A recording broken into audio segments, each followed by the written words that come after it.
Chandrababu సర్కార్కు big shock తగిలింది. ఏపీలో ఆరోగ్య సేవలు నిలిచిపోనున్నాయి. ఆరోగ్యశ్రీ సేవలు నిలిపివేస్తున్నట్టు ఆసుపత్రుల అసోసియేషన్ ప్రకటించింది. ఏప్రిల్ 7 నుంచి ఆరోగ్యశ్రీ సేవలు బంద్ కానున్నాయి. ప్రభుత్వం పెండింగ్ బిల్లులు చెల్లించకపోవడంతో ఆంధ్రప్రదేశ్ స్పెషాలిటీ హాస్పిటల్ అసోసియేషన్ ఈ మేరకు నిర్ణయం తీసుకుంది. రాష్ట్ర ప్రభుత్వం నుంచి 3,500,000 కోట్లు రావాల్సి ఉందని, పాత బకాయిల కోసం 10 నెలల్లో 26 సార్లు ప్రభుత్వానికి లేఖలు రాశామని, అయినా ప్రభుత్వం నుంచి కనీస స్పందన లేదని అసోసియేషన్ సభ్యులు తెలిపారు.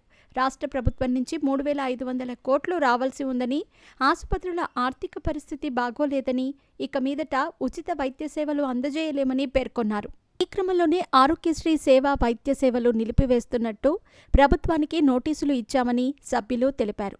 ఇప్పటి నుంచి ఈహెచ్ఎస్, ఓపీ సేవలను మాత్రమే బంద్ చేస్తున్నట్టు తెలిపారు. చర్చలు సఫలం కాకపోతే అత్యవసర సేవలు కూడా నిలిపివేస్తామని ప్రభుత్వాన్ని హెచ్చరించారు.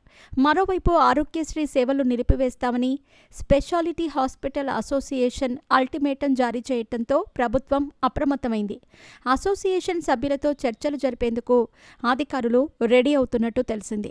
పేదలకు ఉచిత వైద్యం అందించే ఆరోగ్యశ్రీ సేవలు నిలిచిపోతే ప్రభుత్వానికి చెడ్డ పేరు వస్తుందని, పెండింగ్ బకాయిలు చెల్లించే విధంగా ప్రణాళిక రూపొందిస్తున్నట్టు తెలుస్తోంది.